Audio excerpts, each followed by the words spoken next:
नमस्कार दोस्तों, एग्जाम साधक में मैं गिरिराज सोनी आप सभी का स्वागत करता हूं। जैसा कि आप सभी को पता होगा, हमारी अभी यूनिट 9 की जो श्रृंखला चल रही है उसी के क्रम में हम आगे बढ़ते हुए हमारी जो अब क्लास होने वाली है वो है कृत्रिम बुद्धिमत्ता या फिर कहें आर्टिफिशियल इंटेलिजेंस। एआई के संबंध में आज हम चर्चा करेंगे और उसी के विषय में चर्चा करते हुए हम पढ़ेंगे सारे फैक्टों को और उसके पीछे कॉन्सेप्ट क्या हो सकते हैं, क्या कुछ उसमें हमें देखने को मिलेगा, ये सारी चीज आज हम यहाँ पर समझेंगे। तो चलिए चर्चा को शुरू करते हैं। आप जैसा कि देख रहे होंगे यहाँ पर दो शब्द हमें देखने को मिलते हैं। यहाँ पर दो शब्द हमें देखने को मिलते हैं। पहला शब्द है हमारा कृत्रिम और दूसरा शब्द है बुद्धिमत्ता, आर्टिफिशियल इंटेलिजेंस। सबसे पहला आपने शब्द हमेशा सुना होगा जिसे हम कहते हैं बुद्धिमत्ता। बुद्धिमत्ता का मतलब क्या होता है कि ऐसी परिस्थिति जब कोई व्यक्ति किसी भी परिस्थिति, किसी भी टास्क के अनुसार समस्या के समय अपने विचार से या अपने स्वभाव, अपने स्वयं से कोई विचार कर सके और निर्णय ले सके, उसे हम बुद्धिमत्ता कहते हैं। मतलब जिसके अंदर ये खूबी हो कि वो किसी भी समस्या का समाधान खुद से कर सके या फिर सोचने समझने की जिसमें क्षमता हो, उसे बुद्धिमत्ता कहते हैं। वहीं कृत्रिम का मतलब क्या होता है कि जिसे हम बनाकर किसी भी चीज में इंस्टॉल करें। जैसे हमारे अंदर जो बुद्धिमत्ता है वो भगवान के द्वारा दी गई है, तो उसमें तो हम कृत्रिम रूप से कुछ कर नहीं सकते। वहीं यदि आप देखेंगे कि हम जब मशीनों को के अंदर बुद्धिमत्ता को इंस्टॉल करते हैं या फिर उसके अंदर ये बुद्धिमत्ता का विकास करते हैं, तो वो हम कृत्रिम रूप से करते हैं। मतलब मनुष्यों के द्वारा जब बनाकर बुद्धिमत्ता का फीचर इसके अंदर एक गुण डाल दिया जाए किसी भी मशीन के अंदर, तो वो हो जाती है आपकी कृत्रिम बुद्धिमत्ता। जैसे आप देखते होंगे कि रोबोट्स हैं। रोबोट्स पहले कैसे होते हैं? सबसे पहले रोबोट आए थे जो क्या होते थे, किसी कमांड, किसी एक टास्क के लिए बनाए गए थे। उन्हें जो कमांड दी जाती थी उसी के अनुसार वो काम करते थे। फिर उसके बाद आते हैं हमारे, उसके बाद कौन से उसके बाद आप क्या आते थे, वो वाले कुछ ऐसे रोबोट्स आने लग गए जो मल्टीपल वर्क कर सकते थे, तो वो भी हो गए। पर उनमें कृत्रिम बुद्धिमत्ता नहीं थी। क्यों नहीं थी? क्योंकि उनके पास जैसे ही कोई समस्या आती थी तो वो उनमें विफल हो जाते थे, मतलब उनका समाधान नहीं कर पाते थे। वहीं आप देख रहे होंगे कि आते आते हम इस परिस्थिति तक इन स्थितियों तक पहुंच चुके हैं जहां पर हम कृत्रिम बुद्धिमत्ता का उपयोग करते हुए रोबोट्स को बना रहे हैं जो किसी भी सिचुएशन को या फिर ऐसे टास्क जिसमें उन्हें ट्रेंड नहीं किया गया पर वो अपने विचार से, अपनी बुद्धिमत्ता से, अपनी इंटेलिजेंसी से उस टास्क का हल कर सकते हैं, उस समस्या का हल निकाल सकते हैं। तो उसे हम कहते हैं। आज के समय में कई डिवाइस हैं, मोबाइल हैं जो एआई के आधार पर आ गए हैं। कई ऐसे सॉफ्टवेयर हैं जो आपके एआई के आधार पर चलते हैं। तो बस उसे ही हम आर्टिफिशियल इंटेलिजेंस कहते हैं, जिसमें हम बुद्धिमत्ता को कृत्रिम रूप से इंस्टॉल कर दें, उसे कृत्रिम बुद्धिमत्ता कहते हैं। तो चलिए, कृत्रिम बुद्धिमत्ता की यहां तक तो हमने बात कर ली है। अब इसका विकास क्रम क्या रहा है इसको हमें समझना होगा, क्योंकि ये कृत्रिम बुद्धिमत्ता तो कोई अचानक से आई हुई कोई चीज तो होगी नहीं। इसका विकास हुआ होगा, पहला चरण आया होगा, फिर दूसरा चरण आया होगा, इसी के आधार पर आगे बढ़ते हम गए होंगे।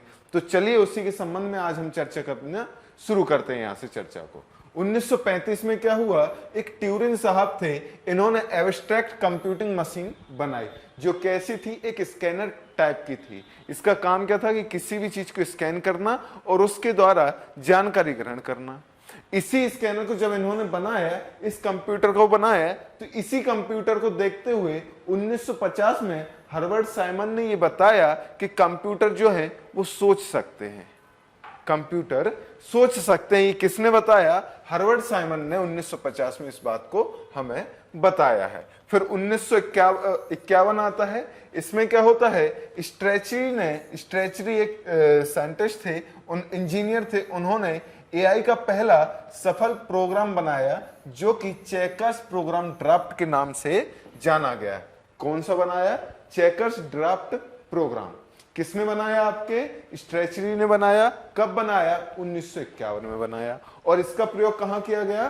कि इसका प्रयोग जिसे मार्क वन कंप्यूटर में पहली बार चलाया गया था। तो यहां पर आपसे दो क्वेश्चन ऐसे बन जाते हैं कि पहला जो प्रयोग है पहला सफल प्रयोग जो है एआई का किसने किया, तो स्ट्रेची ने किया। और किस आधार पर किया, तो पहला किया था चेकर्स ड्राफ्ट प्रोग्राम के आधार पर। यदि ये पूछा जाए कि इसे कहां पर चला गया था, तो चलाया गया था मार्क 1 कंप्यूटर के ऊपर, इसको पहली बार चलाया गया था। फिर आता है 1956 का समय आता है, और यहां पर एक मैकार्थी साहब थे जो इंजीनियर थे, यूएस के इंजीनियर थे।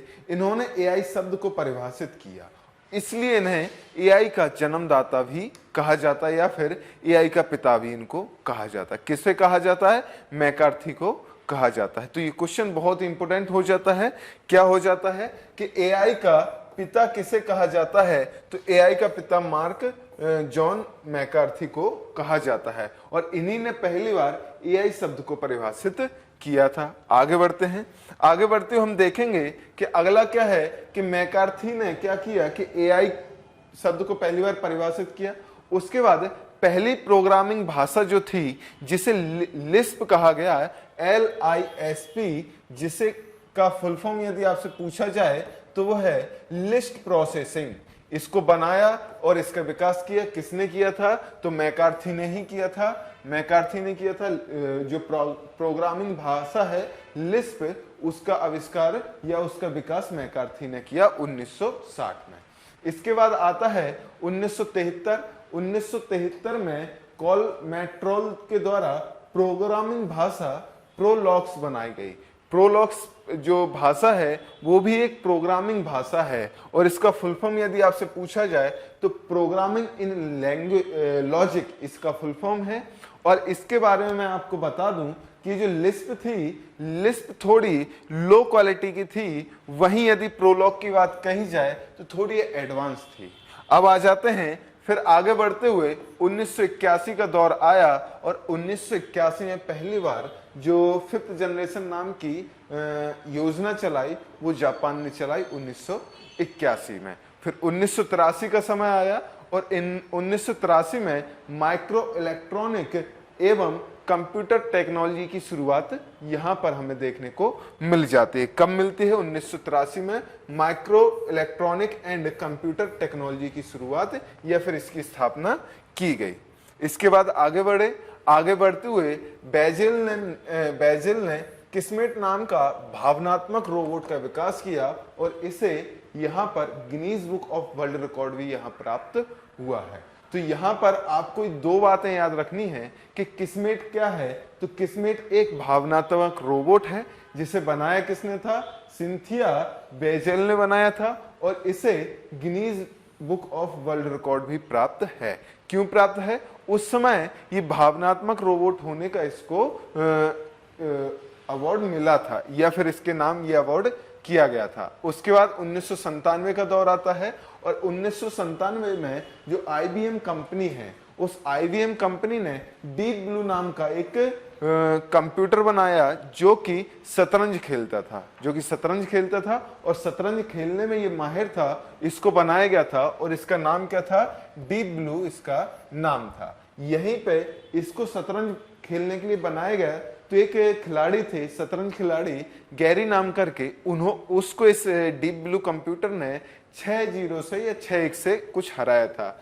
जो खिलाड़ी का नाम याद रखेंगे, गैरी नाम का खिलाड़ी थे, उन्होंने इनको हराया था। इसके बाद आगे बढ़े, और 2009 में गूगल के द्वारा एआई मैप, वो गूगल मैप जो है, जो आज हम इस्तेमाल करते हैं, उसको लॉन्च किया। 2009 में लॉन्च किया, और 2014 में ये एक विकास क्रम है, इसको समझें। इसमें ऐसा कुछ है नहीं जो मैं आपको ऐसे डायरेक्टली समझाऊं। यहाँ पर आपको कुछ पृष्ठभूमि समझ लो या उसका इतिहास समझ लो कि एआई जो आज हम इस्तेमाल कर रहे हैं, आज बहुत हद तक जो हमारे स्मार्टफोन हैं उनमें बहुत हद तक एआई का इस्तेमाल किया जाता है। तो उसका जो विकास क्रम है वो अब इतना ज़्यादा, हम इंजीनियरिंग फील्ड में तो है नहीं है, उसके लिए हम पढ़ नहीं रहे, तो बहुत ज़्यादा हमें डीप में नहीं जाना है। उसके जो मेन फैक्ट हैं उनको यहाँ पर समझना है। तो क्या हुआ कि 2014 में एप्पल द्वारा एआई बेस्ड वॉइस असिस्टेंट जो लॉन्च किया गया, जिसे सिरी कहा गया। आप में से ज़्यादा लोग के पास एप्पल होगा तो उन्होंने देखा भी होगा कि उसमें जैसे हम हेलो गूगल बोलते हैं उसी प्रकार से उसमें हेलो सीरी बोला जाता है। और हेलो सीरी क्या है? एक वॉइस असिस्टेंट है। क्या है? वर्चुअल वॉइस असिस्टेंट है। उसी प्रकार से जो अमेजोन था उसका अलेक्सा आया, और आगे चलते हुए गूगल के द्वारा गूगल असिस्टेंट को लॉन्च किया गया। कब किया गया? 2016 में किया गया। वहीं 2014 में एप्पल ने सिरी को लॉन्च किया और अमेजोन ने अलेक्सा को यहां पर लॉन्च किया। चलते हैं, आगे बढ़ते हैं। फिर क्या हुआ? हैंसन रोबोटिक्स कंपनी जो हांगकांग की थी, उसने पहली आर्टिफिशियल बेस एक ह्यूमनॉइड रोबोट बनाया जिसका नाम यहां पर सोफिया रखा गया था। सोफिया रखा गया, और ये मानव के जैसे दिखने वाली और एआई बेस्ड ये रोबोट था, जिसे बाद में नागरिकता भी दी गई यूएई के द्वारा। आगे बढ़ते हैं। दुबई पुलिस द्वारा बल में पहले पुलिस अधिकारी रोबोकॉप को शामिल भी किया गया। ये सब ये जो आपको एआई में देखने को मिल रहा है, यही आपको रोबोटिक्स में भी देखने को मिलेगा। तो आपको ये जो सोफिया रोबोट है इसके बारे में डिटेल से जानकारी वहीं पे मिलेगी, क्योंकि रोबोटिक्स वाले टॉपिक में। वहीं रोबोकॉप जो है वो भी आपको रोबोटिक्स वाले चैप्टर में ही पढ़ना होगा। यहां पर आपको एआई में इसलिए पढ़ाया जा रहा है क्योंकि ये एआई बेस्ड रोबोट्स हैं, इसलिए इनको यहां पर हम पढ़ रहे हैं। उसी के बाद 2017 का समय आया, और 2017 में सैमसंग द्वारा विक्स वाई, ये भी एक एआई बेस्ड वर्चुअल असिस्टेंट आपका वो सॉफ्टवेयर है, जिसके द्वारा आपकी आवाज के द्वारा आपने देखा भी होगा कि आप आवाज देते हैं तो वो आपकी आवाज पहचानते हुए आपके द्वारा दिए गए टास्कों को पूरा करता है। तो ये वॉइस असिस्टेंट होते हैं। अब आ जाते हैं एआई के प्रकारों पर। तो एआई के प्रकार कौन कौन से हैं? 3 प्रकार हैं: पूर्णतः प्रतिक्रियात्मक, सीमित स्मृति, मस्तिष्क सिद्धांत वाला और आत्मचेतना वाला। ये कुल 4 प्रकार के एआई हमें देखने को यहां पर मिलते हैं। आ जाते हैं, इनको हम डिटेल से देख लेते हैं कि पूर्ण प्रतिक्रियात्मक एआई कौन से होते हैं, इनकी विशेषता क्या होती है। ये जो पूर्णतः प्रतिक्रियात्मक एआई होते हैं, वो एक ही क्षेत्र के विशेषज्ञ होते हैं। मतलब ये है कि ये किसी एक ही काम के लिए बनाए जाते हैं और उसी को ये कर सकते हैं, उसके अलावा किसी दूसरे काम को नहीं कर सकते। ये एआई का सबसे आधारभूत प्रकार है। आगे बढ़ते हैं। विस्तृत जानकारी का इसके पास अभाव होता है। मतलब ये है कि इनके पास सिर्फ एक टास्क के लिए या एक काम के लिए ही जानकारी होती है, एक काम को करने में ही ये सक्षम होते हैं, उसके अलावा ये किसी भी चीज को नहीं कर सकते हैं। उसके बाद देखा जाए कि निर्णय ये लेते कैसे हैं।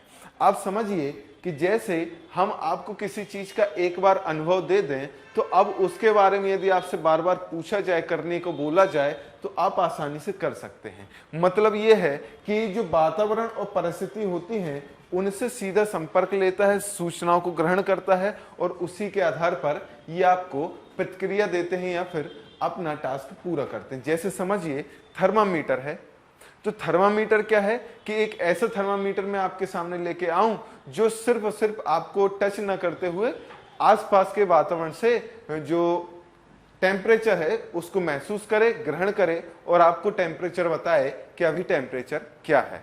तो ये सिर्फ टेम्परेचर बता पाएगा, ये नहीं बता पाएगा कि ह्यूमिडिटी कितनी है, विंड कितनी स्पीड से चल रही है, ये सिर्फ आपको टेम्परेचर बता पाएगा।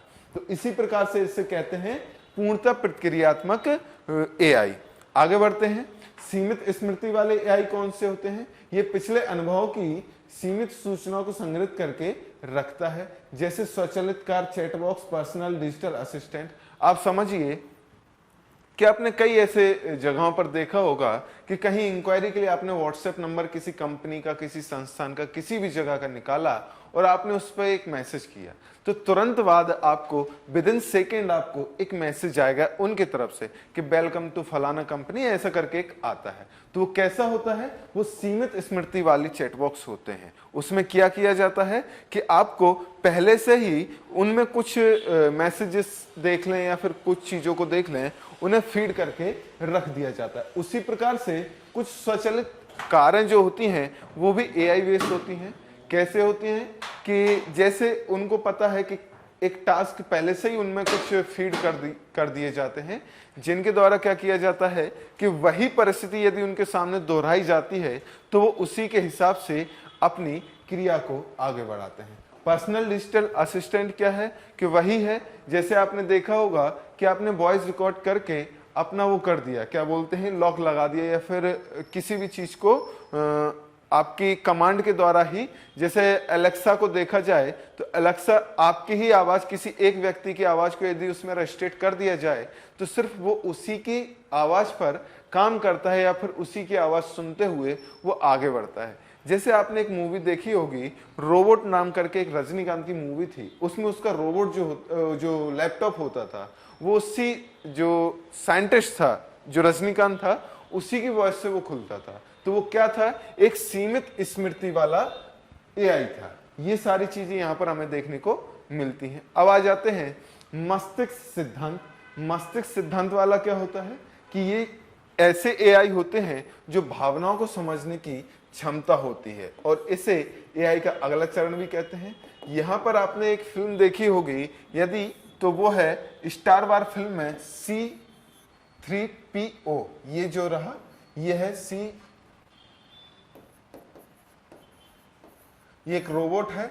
उसी प्रकार से R2D2 ये भी एक रोबोट है। सॉरी, ये सोनी रोबोट है, ये सोनी रोबोट है, ये सोनी रोबोट है। ये क्या है, ये एक मूवी है, स्टार वार फिल्म नाम करके एक मूवी है। इसमें क्या होता है कि रोबोट्स हैं, ये क्या करते हैं कि सामने वाले व्यक्ति की या फिर कहें व्यक्तियों की जो भावनाएं होती हैं उनको पहचान पाने में ये सक्षम होते हैं और उन्हीं भावनाओं के आधार पर ये प्रतिक्रिया अपनी देते हैं। उसी प्रकार से सोनी रोबोट है, ये भी क्या करती है, आई रोबोट फिल्म की थी ये रोबोट। इसकी क्या फीचर है, ये भी भावनाओं को पहचान लेती है और उन्हीं भावनाओं के अनुसार अपनी प्रतिक्रियाएं देती है। तो इसको हम मस्तिष्क सिद्धांत का रोबोट भी कहते हैं। अब अगले पर चलते हैं और अगला है हमारा आत्मचेतना सिद्धांत। ये जो आत्मचेतना सिद्धांत के एआई होते हैं ये कैसे होते हैं, ये इस तरह के रोबोट जो होते हैं अपना प्रतिनिधित्व स्वयं कर पाते हैं। मतलब ये है कि ये अपना प्रतिनिधित्व जो है वो स्वयं कर पाते हैं, अपने निर्णय स्वयं ले पाते हैं, और ये जो मस्तिष्क सिद्धांत के रोबोट हैं उनसे भी थोड़े अपडेटेड वर्जन के होते हैं। मतलब ये समझ लीजिए कि दूसरे ह्यूमंस होते हैं। मतलब जैसे हम अपना प्रतिनिधित्व स्वयं कर पाते हैं उसी प्रकार से ये जो आत्मचेतना वाले रोबोट्स होते हैं ये भी अपना प्रतिनिधित्व जो है वो स्वयं कर पाते हैं। यह मस्तिष्क सिद्धांत का अगला चरण है। दूसरों की भावनाओं में समझने में ये भी सक्षम होते हैं। एग्जाम्पल में यदि हम देखें तो एक्स मशीन फिल्म की ईवा जो है और टीवी सीरियल जो है ह्यूमंस का सिम्स भी एक वो सीरियल आता है जो एनिमेशन वाला सीरियल है, जिसके अंदर क्या होता है कि जो एआई बेस्ड ही रोबोट होते हैं वो क्या करते हैं कि एक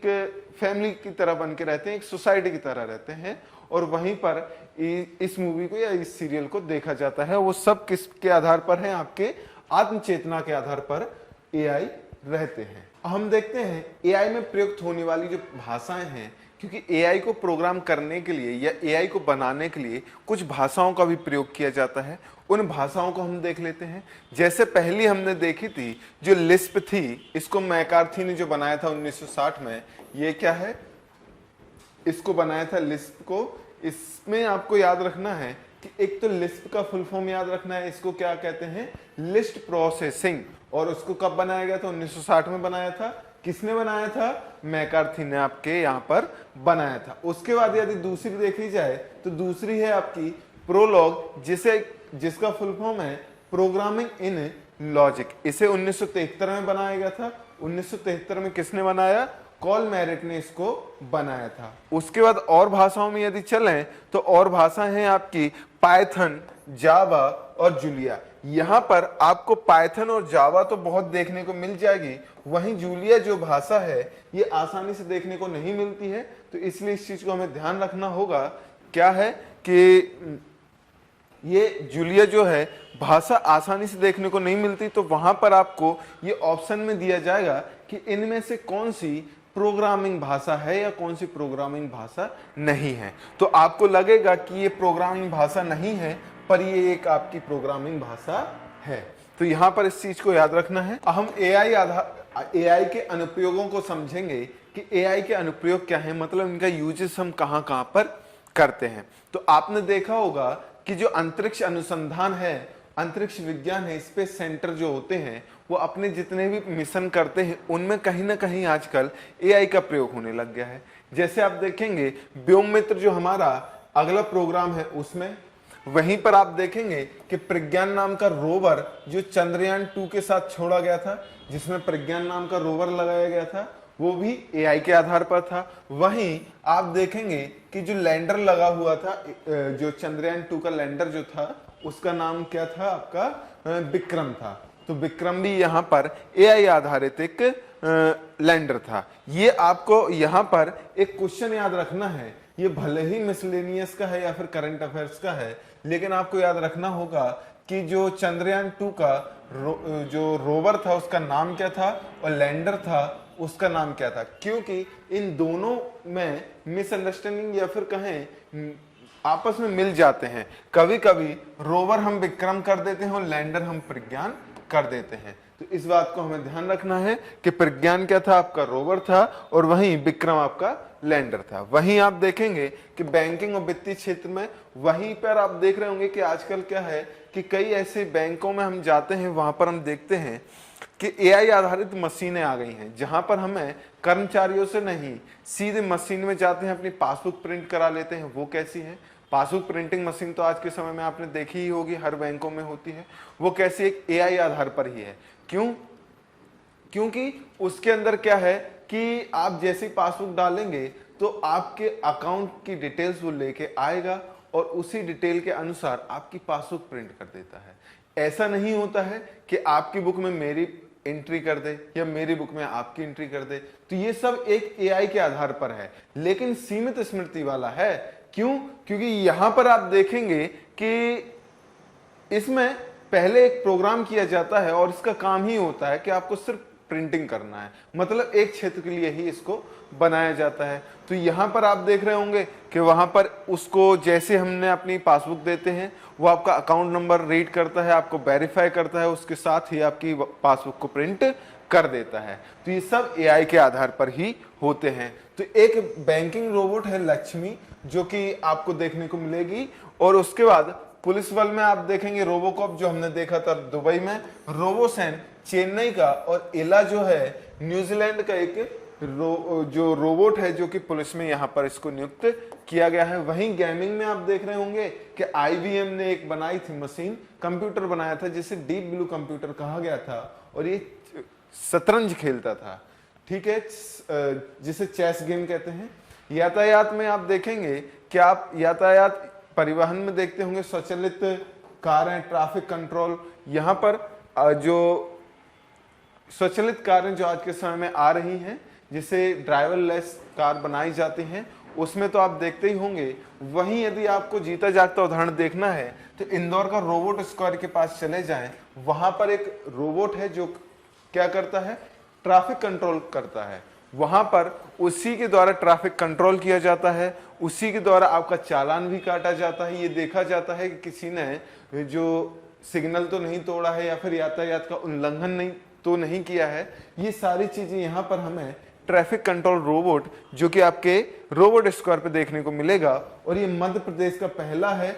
इसलिए और जरूरी हो जाता है कि ये क्वेश्चन भी बन चुका है कि रोबोट, जो यातायात को नियंत्रित करने वाला रोबोट मध्य प्रदेश के किस शहर में है, तो वो आपके इंदौर शहर में है।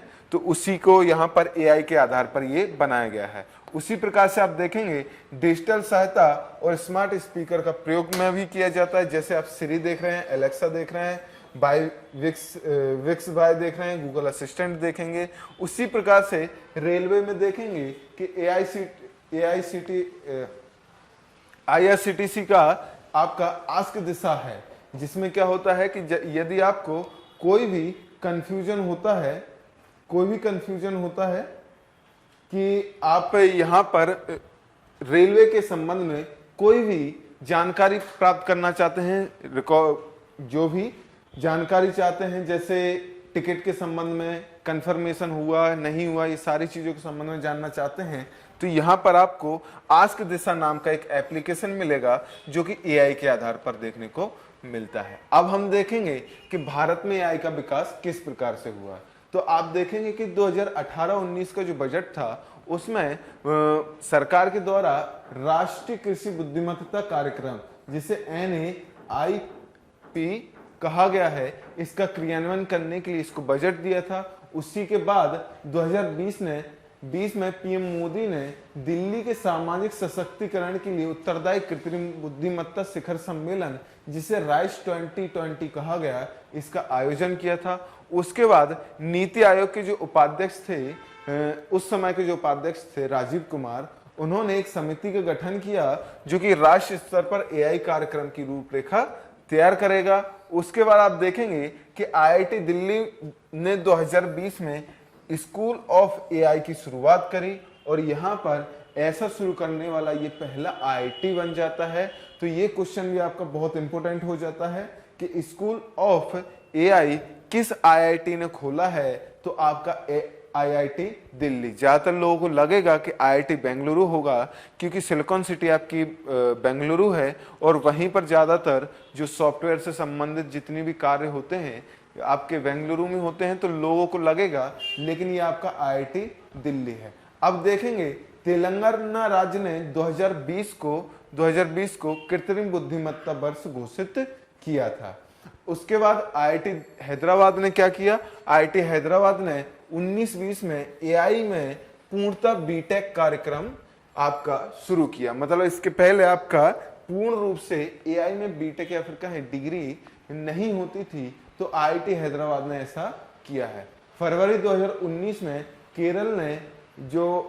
केरल पुलिस ने उसमें काम करने के लिए केपी बोट का नाम का एक रोबोट है, उसे शामिल किया और दिल्ली विश्वविद्यालय ने एआई में पीजी प्रोग्राम भी शुरू किया। मतलब डीयू ने जो है, डीयू यूनिवर्सिटी होती है, दिल्ली यूनिवर्सिटी होती है, उसने एआई में पीजी करने के लिए एक प्रोग्राम भी शुरू किया। 2020 में भारत ने GPAI global partnership in AI का हिस्सा बनाया गया। मतलब ये एक ऐसा प्रोग्राम है जो ग्लोबल लेवल पे चलाया जाता है और 2020 में भारत भी इसका हिस्सा बन गया था। एआई पर 7 सूत्रीय रणनीति भी बनाई गई, एआई पोर्टल बनाया गया, AITF भी बनाया गया, जो है G20 सम्मेलन में पीएम ने घोषणा करी इसके संबंध में, और आपका CAIOR नाम का एक संस्थान बनाया गया जो कि DRDO के अंतर्गत पहले काम करता था, बाद में ये स्वतंत्र रूप से काम करने लग गया है। इसके संबंध में भी हम आगे चर्चा करेंगे। ये क्या है, आर्टिफिशियल टास्क फोर्स से बोला जाता है। ये आर्टिफिशियल इंटेलिजेंस के लिए एक टास्क फोर्स बनाई गई, उसी प्रकार से एआई पोर्टल भी बनाया गया। ये सब आपके 7 और एआई के संबंध में 7 सूत्रीय निर्णय भी यहाँ पर लिया गया था। आगे बढ़ते हैं। यहाँ पर फिर क्या हुआ, भारत सरकार ने एआई पर आधारित एक 7 सूत्रीय आपका प्रोग्राम चालू किया। क्या किया, 7 सूत्रीय प्रोग्राम चालू किया गया, जिसमें क्या है कि एआई के विकास और उसके डेवलपमेंट के बारे में चर्चा की गई और यहाँ पर किस प्रकार से हम रिसर्च एंड डेवलपमेंट करेंगे एआई के बारे में, ये सारी बातें यहाँ पर कही गई। उसी के बाद एआई पोर्टल भी बनाया गया और यहाँ पर AITF भी हमें देखने को मिलता है, जिसे हम कहते हैं आर्टिफिशियल टास्क फोर्स कहा जाता है। यदि आपसे इसका फुल फॉर्म पूछा जाए कि AITF क्या होता है, तो उसे हम कहते हैं आर्टिफिशियल टास्क फोर्स। उसके बाद क्या हुआ कि G20 की सम्मेलन हुआ था, उसमें पीएम मोदी ने एआई के संबंध में भी घोषणा करी और उसके साथ ही जो आपका CAIRO नाम का एक विभाग है उसको खोला गया। और ये आपको आगे पढ़ाऊंगा, ये विभाग पहले DRDO के अंतर्गत काम करता था, 1958 में इसको बनाया गया था। पहले ये DRDO के अंदर काम करता था और उसके बाद आने वाले समय में आगे बढ़ते हुए ये DRDO से स्वतंत्र होकर अब स्वतंत्र रूप से काम करता है। तो ये सारे डेवलपमेंट एआई के संबंध में भारत के अंदर किए गए। अब आगे बढ़ते हुए हम आगे पढ़ेंगे अगली क्लासों में कि क्या कुछ इलेक्ट्रॉनिक्स के संबंध में, जैसे हमने आगे की क्लासों में पढ़ी है, जब ने इलेक्ट्रॉनिक्स पढ़ा है उसमें भारत सरकार ने क्या कुछ डेवलपमेंट किए, कहाँ आपके ये आ जाते हैं, कहाँ आपके ये आते हैं कि इलेक्ट्रॉनिक्स के बारे में कि भारत सरकार ने कौन कौन सी चीज़ों में बदलाव लेके आए, किस प्रकार से अपनी नीतियों को बनाए, ये सारी चीज़ें यहाँ पर हमें देखने को मिली थी। उसी प्रकार से कंप्यूटर के संबंध में भी हमें कई चीज़ें देखने को मिलेंगी। देखिए होता क्या है, मैं एक चीज़ आपको समझा दूं, यहाँ पर जो कंफ्यूजन बनता है वो ये बनता है कि सबसे पहले वर्ल्ड वाइड लेवल पे क्या डेवलपमेंट हुए ये हमें समझना होगा, उसके बाद हमें समझना होगा कि इंडिया के लेवल पर क्या डेवलपमेंट हुआ, क्योंकि वर्ल्ड वाइड लेवल पर एक अलग डेवलपमेंट होता है, वहीं इंडिया के लेवल पे अलग होता है। जैसे आप देख रहे होंगे कि हमने 5G 2023 में देखा है, वहीं यदि बात की जाए तो आज से 2-3 साल पहले साउथ कोरिया 5G देख चुका था। तो यहां पर डेवलपमेंट में बहुत अंतर रहता है। तो यहां हमें कुछ चीजों को समझना होगा, क्योंकि ऐसा होता है कि भारत के संदर्भ में जब बात की जाती है तो हमें लगता है कि इतने पहले आ चुका था, वहीं जब हम भारत में इस चीज को उपयोग करते हैं तो हमें लगता है कि चीजें बहुत बाद में आई हैं, पर वो चीजें बहुत पहले आ चुकी होती हैं। तो यहाँ पर हमें डिफरेंस समझना होगा। तो शुरुआत में हम करते क्या है, पृष्ठभूमि पढ़ते हैं। पृष्ठभूमि में क्या समझते हैं कि पृष्ठभूमि में ये समझते हैं कैसे कैसे हमने डेवलपमेंट किया। उसके बाद क्या है कि लास्ट में हमें देखना होता है कि भारत ने किस प्रकार से इसमें काम किया। तो आज की क्लास यहीं तक थी, जिसमें हमने एआई के संबंध में चर्चा की है। अब हम मिलते हैं अगली क्लास में, तब तक के लिए आपका बहुत बहुत धन्यवाद।